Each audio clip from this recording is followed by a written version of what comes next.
Chapter 15, Secrets of a Sun King.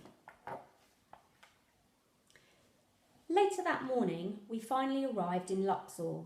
The Winter Palace Hotel was a very fancy affair.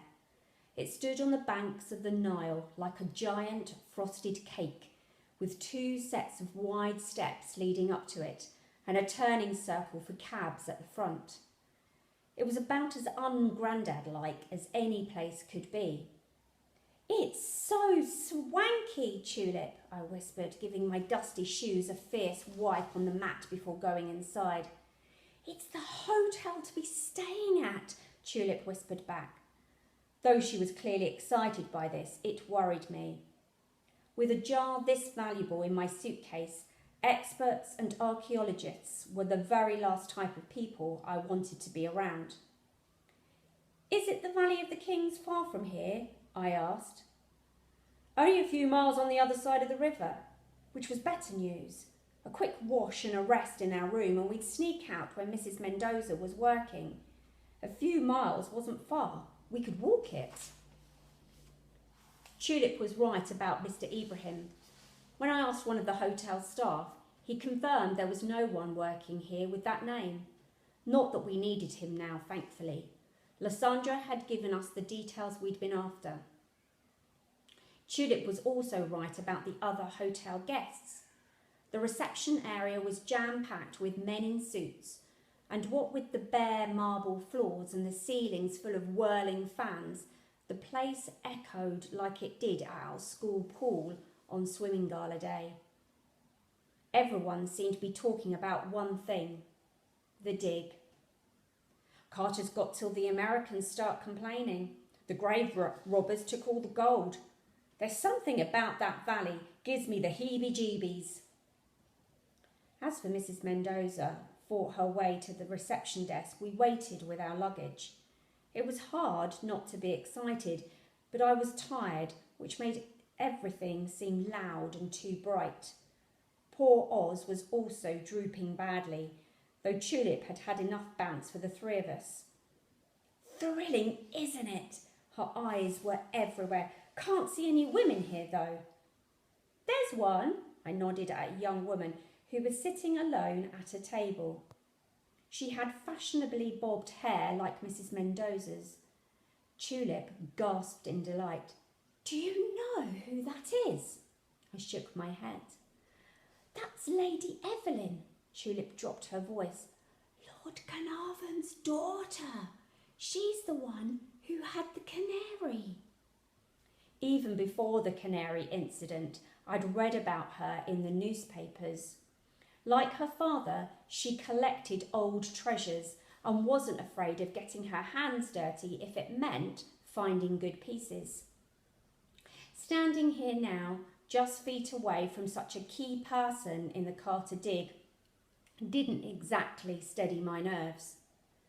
Thankfully, at that moment, Mrs. Mendoza reappeared, but something was wrong. Fanning herself furiously with a piece of paper, she broke the news. "Would you believe it? We can't stay here. Every single room is booked out."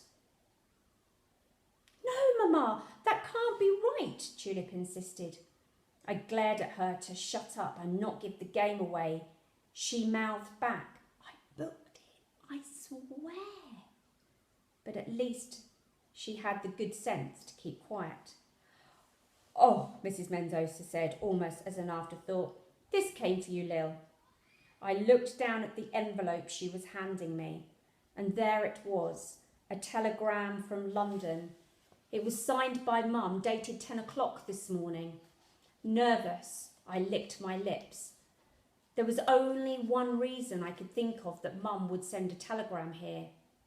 Grandad. I didn't want to open it, but I couldn't bear not to. The others were discussing where to get rooms, so I turned away just long enough to prise open the telegram.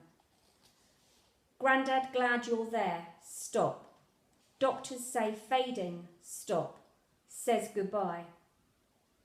I didn't want to cry or collapse in a heap over this lovely marble floor, but right then I felt sure I was about to do both. "What is it, Lil?" Tulip looked at me concerned. It's not good news, I admitted. Tulip's face fell. Oh, no, he hasn't. No, not yet, I said quickly before she could say the word. But he's going to, so we absolutely have to go to the valley today. She understood. Mamma, can we find somewhere pronto, please? Lil and I are rather exhausted. Mr. Ahmed at reception knows a very nice place, said a voice behind us. If you don't mind staying along the river a little way. We turned round.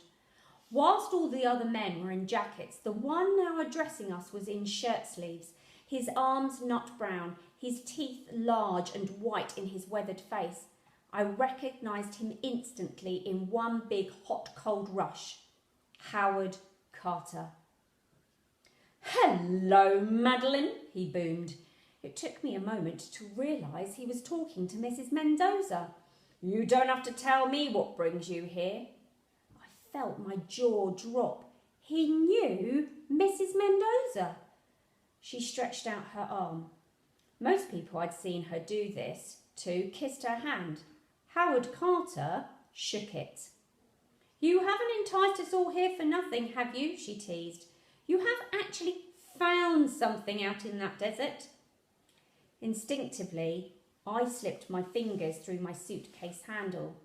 I didn't dare look at Tulip or Oz, nor could I believe their mother was on first-name terms with Howard Carter. Mr. Carter glanced over his shoulder, then leaned in. Oh, yes, we found something all right. Howard! Lady Evelyn was on her feet. An older man who just joined her came over to us, holding out his hand. I don't believe we've met, he said, greeting Mrs. Mendoza. Lord Carnarvon, a pleasure, I'm sure.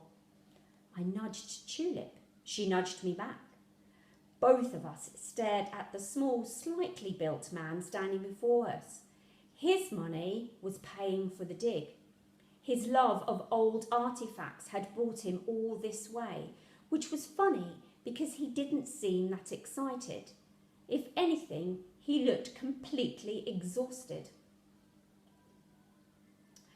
Papa, we don't need to speak to every reporter crossing our path, Lady Evelyn insisted, bringing a swift end to Lord Carnarvon's introduction before it had really got going.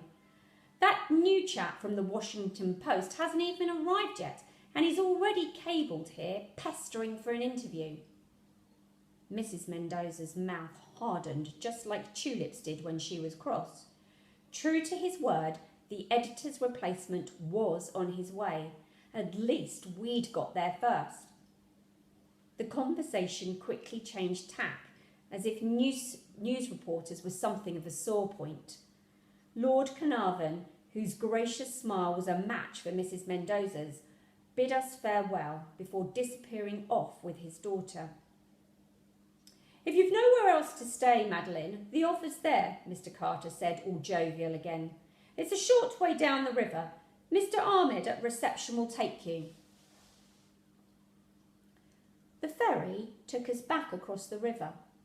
All the way, Mrs. Mendoza gushed to Mr. Ahmed about how grateful she was to him for finding us somewhere to stay. And, Mr. Ahmed told us proudly, it's very close to the Valley of the Kings. See? He pointed inland, away from the lush green riverbanks, to where the landscape turned dusty and bare. In amongst it was a house where the motor cars parked outside glinted in the sun. How do you reach it? I asked, trying to sound casual.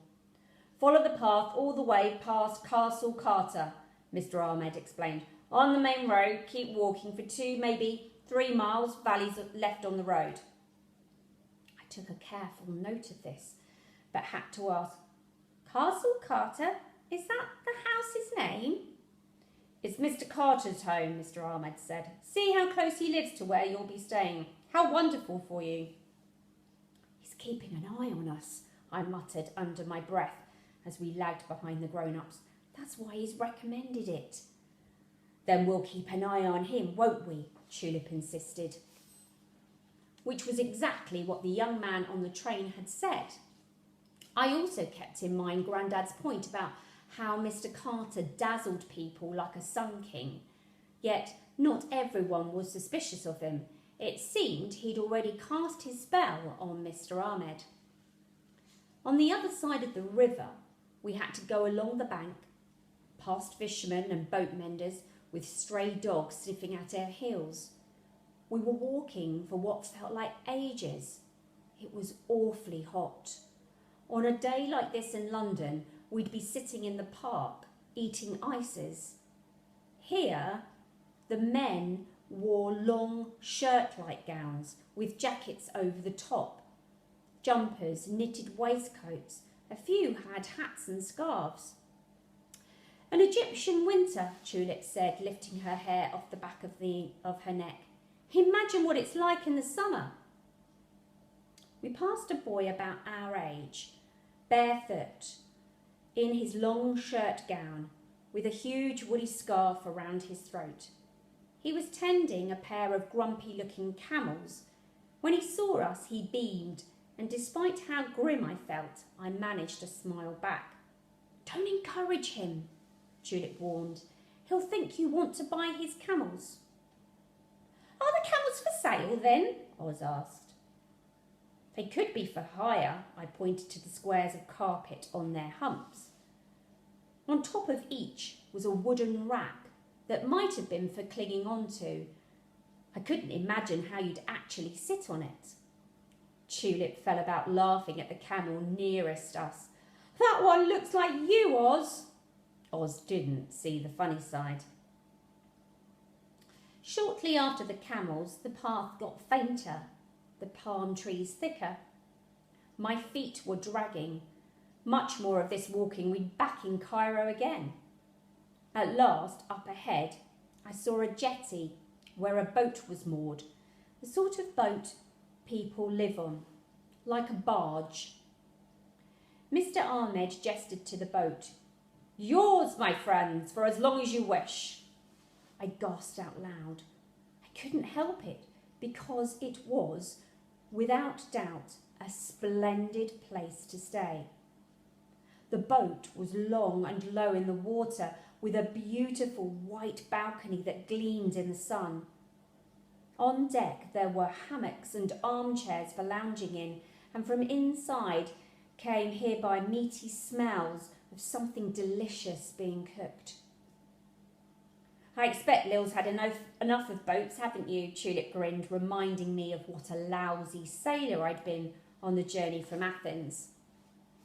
I love it, I admitted, and from the glint in her eye, I knew she did too. It struck me again how clever she was, not bookishly like Oz or Alex, but in how she reached out to people. I needed her help, and she'd given it in spade loads.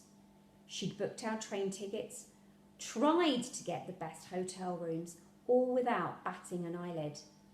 But for her and her family, I'd still be in London waiting for Grandad to die. At least here, we had a fighting chance. Thanks, Tulip, I said, for everything. She looked at me with that confident, lopsided smile I'd come to love. Don't thank me yet. There's plenty that could still go wrong.